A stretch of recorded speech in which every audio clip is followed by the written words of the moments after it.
In the boundless, starless sea beyond the edge of our solar system, where the last faint whispers of sunlight failed to reach, a solitary traveler continues its journey.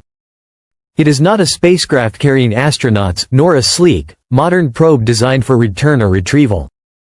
It is Voyager 2, a relic of a past era, launched by humanity nearly 5 decades ago, an old, aging envoy from Earth, carrying the hopes of a species eager to reach beyond its cradle.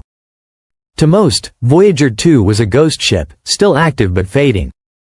A machine that passed the planets, crossed the great heliopause and drifted silently into interstellar space.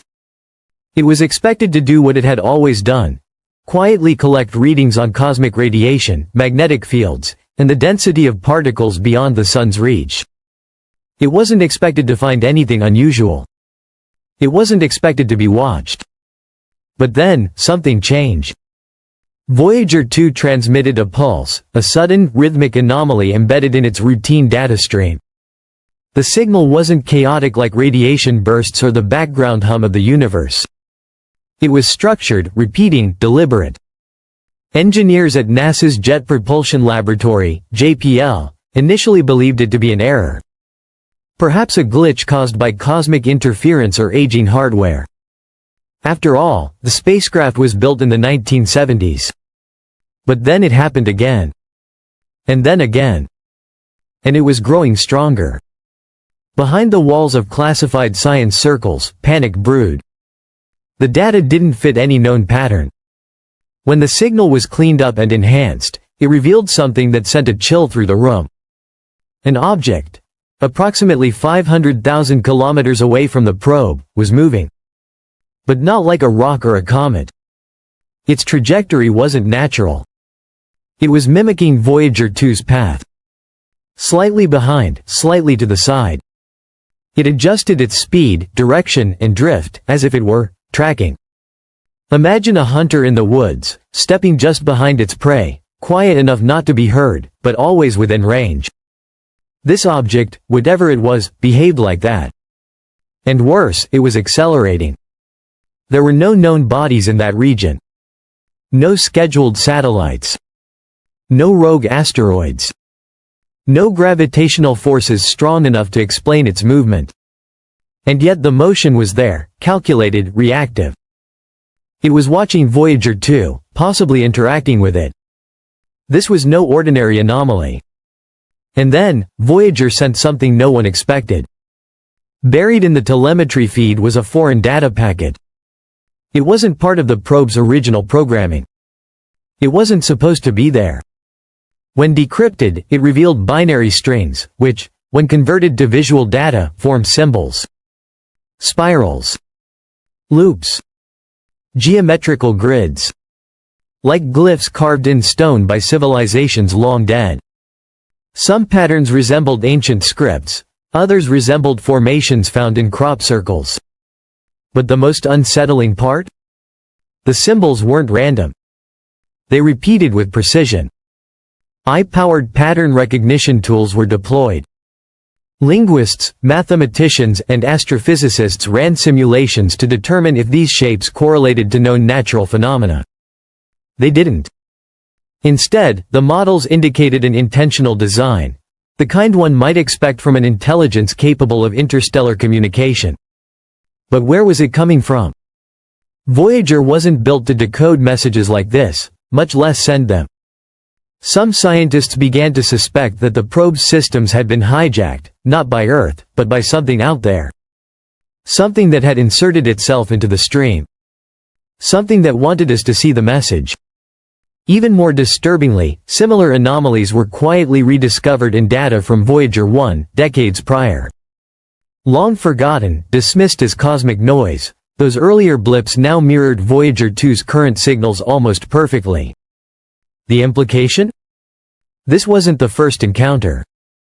We had already been noticed, long ago. We had just been too naive to understand the signs. Suddenly, what seemed like an isolated event began to take the shape of a cosmic pattern. NASA's Deep Space Network recorded additional anomalies, magnetometer spikes, unexplained fluctuations in magnetic fields, changes in Voyager's gyro orientation, subtle but significant. Something was interfering with the probe. Something that had the capability to manipulate or distort its environment. Back on Earth, researchers began digging further.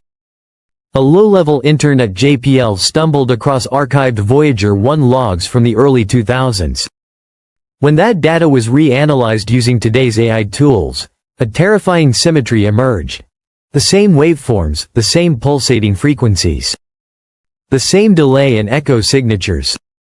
This had happened before. And we had missed it. This object, if it was an object, was not acting under the laws of known physics. It didn't follow a gravitational path. Its movement was erratic yet calculated. It changed velocity and direction without cause, as though it were bending spacetime to remain hidden. Some researchers said its behavior resembled the theoretical characteristics of an Alcubierre drive, a warp field that folds space around a craft, allowing for faster-than-light travel without violating relativity. Was Voyager 2 shadowed by something operating far beyond our understanding of propulsion? Something that could move without moving? At this stage, the story left the scientific community and entered the realm of classified government attention. Radio telescopes in Australia, Chile, and South Africa began reporting phantom pulses, echoes of the Voyager 2 signal, repeating at perfect intervals but from vastly different directions.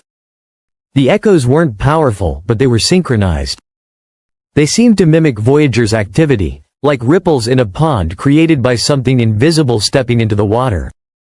Attempts to triangulate the source of the phantom pulses failed. Each time they seemed to originate from somewhere different. But one thing was undeniable: the anomaly wasn't localized. Its presence was vast. Its influence was everywhere Voyager pointed. And the question no one could answer was, why now? Why did it respond after decades of silence? Why wait until now, when Earth had just reached the technological threshold necessary to decode its presence? Was this coincidence? Or was it timed? Some experts began to propose a controversial theory. That the object, or entity, wasn't reacting to Voyager at all, it was reacting to us. That it had been listening for years, maybe centuries. Waiting. Watching as we stumbled forward with our technology. Perhaps it had even seeded the encounter, like bait in a trap, waiting for the moment when we would finally recognize it. Maybe we hadn't found it. Maybe it had been waiting to be found. Soon, access to Voyager's telemetry became restricted. Civilian observatories monitoring the probe were asked to redirect their instruments. Academic research was suddenly classified. Even AI researchers involved in signal analysis were reassigned or silenced. The blackout was swift and comprehensive. Behind closed doors, discussions took a darker turn.